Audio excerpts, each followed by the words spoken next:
Hello, this is Grant Loves Books.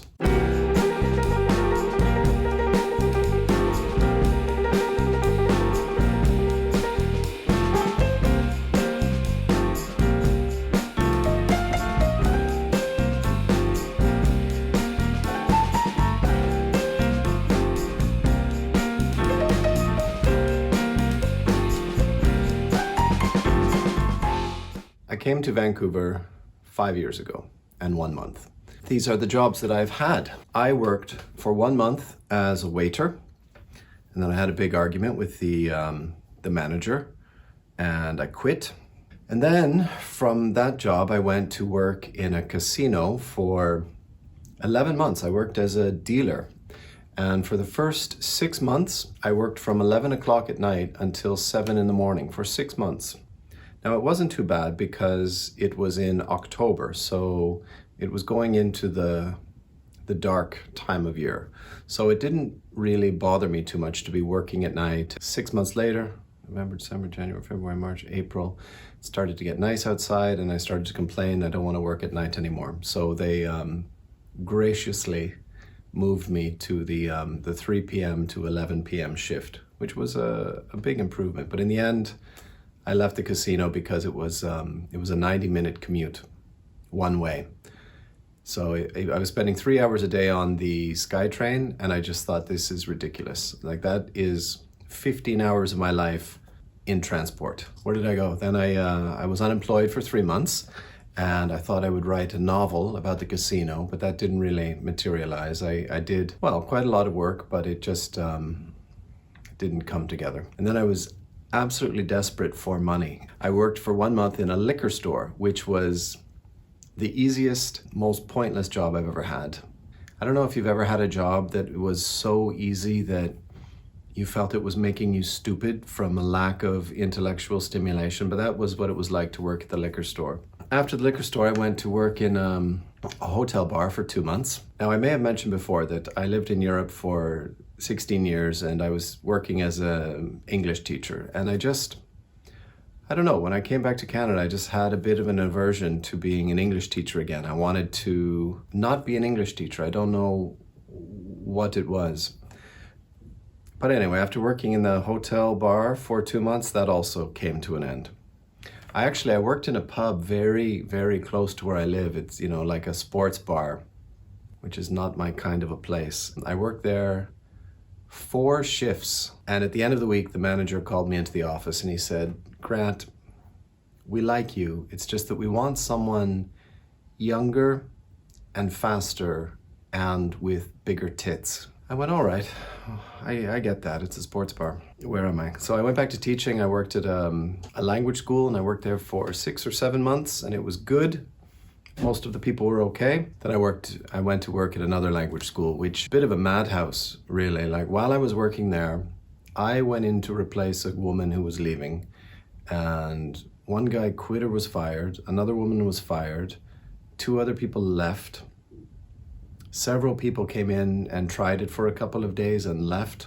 There are the big language schools that are expensive, and then there are the cheap fly-by-night language schools, which I kind of like because there's less paperwork to do. At the big language schools, you're always having to fill out paperwork and student assessment forms, and you have to give them tests, and you have to record all the grades. And at the smaller language schools, they don't give a shit as long as the students are happy.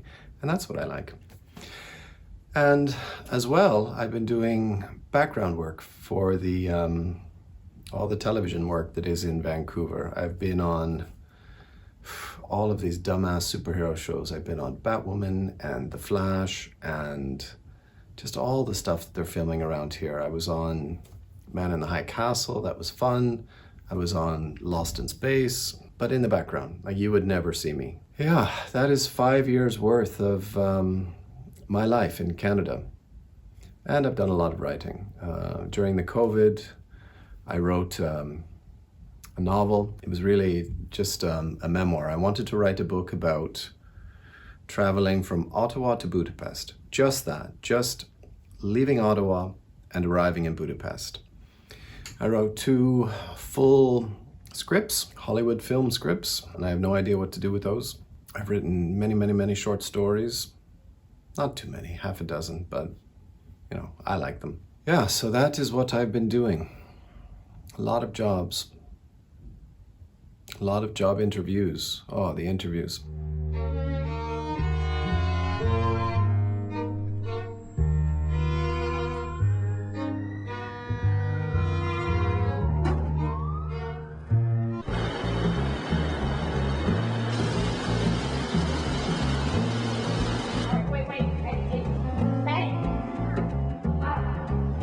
Chinaski, you're fired. Mr. Chinaski, You're fired. You're fired. you're fired. Then I quit.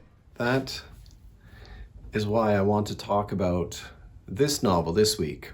Factotum is Charles Bukowski's second novel after Post Office. He was a prolific writer. He wrote an unbelievable amount of poetry, a lot of short stories, especially earlier on in his career where he was, trying to make money with short stories. And then he wrote his novels. He wrote Post Office, he wrote Factotum, Ham on Rye, Women, Hollywood. It seems, I don't like to say this definitely because it's hard to know, but I think that you don't have to read too much Bukowski to know that he is writing about his own life. Of course, with some embellishment, I hope. He's writing about his own adventuresome life as an alcoholic, most of the time in Los Angeles. He writes about the character named Henry Chinaski, which is Charles Bukowski's alter ego, and Factotum is about this Henry Chinaski traveling around America, doing whatever low-paying job will take him to make enough money to buy small, miserable rooms so he can hide himself away from society and drink. And it's fun. It's exciting. It seems to show the dark, ugly scumbags and degenerates in our society who live that life. He's not an unintelligent person, and that he, to a degree, chooses this hand-to-mouth style of living. Perhaps the idea of being a writer. No, not perhaps. I mean, several times in the novel Factotum, he talks about writing. He talks about sending his manuscripts to different publishers. So even though that is not the main focus of Factotum, it's mostly traveling around, drinking, and working these very demeaning, humiliating jobs where he doesn't give a shit and just needs to make some money to survive. Occasionally he mentions that there's a little writing going on in the background. It's like you are living this vicarious lifestyle through his novels. They did make a film, Factotum, starring really handsome guy. Actually, the film was a pretty decent adaptation of this novel.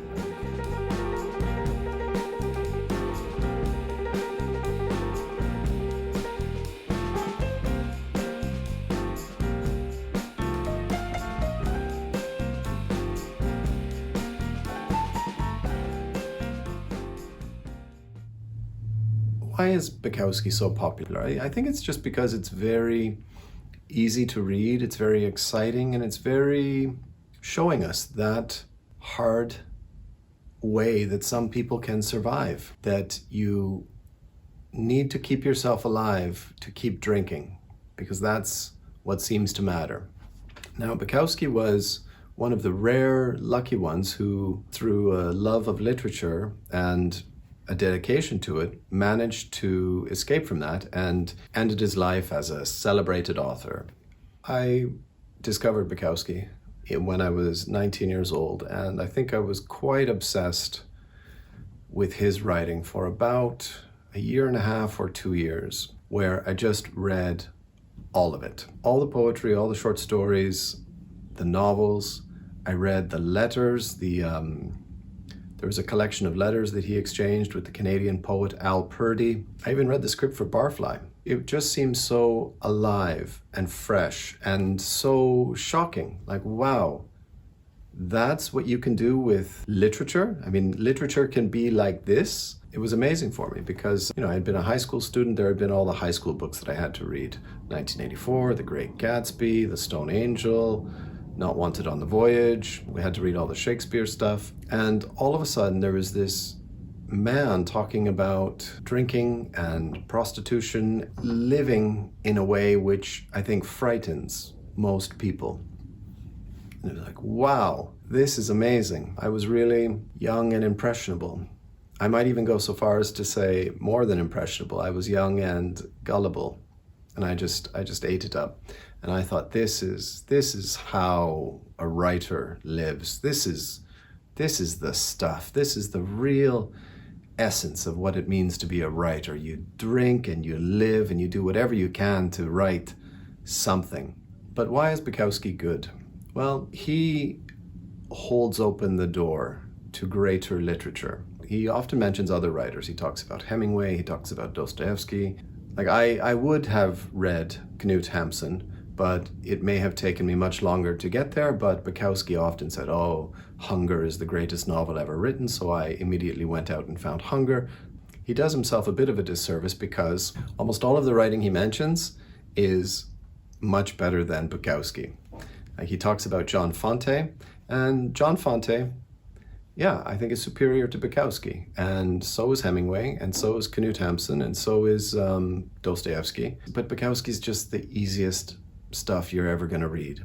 He holds open the door to the greater library of literature that if high school has taken out all of your fondness for reading books because you had to do it, reading something like this can show you that literature is fun, and it's dirty, and it's violent, and it's the real filth. Why have I never thought about drinking in the day before? What's more fun than a couple of nice cold beer skis? What's depressing about that? Nothing. You can't be depressed when you're pissed. It's not possible. Jez, where are you? I'm at the supermarket. Are you drunk? Yeah, I'm doing the big shop, and I'm doing it brilliantly. God, I must look so cool to her. Like Pete Doherty or Bukowski. Reading this stuff can allow you to start to read other books. Like it wasn't a big step for me to go from Bukowski to Steinbeck, from Steinbeck to Martin Amis. Martin Amis led to Thomas Pynchon. Then I started to just branch out into all kinds of different directions.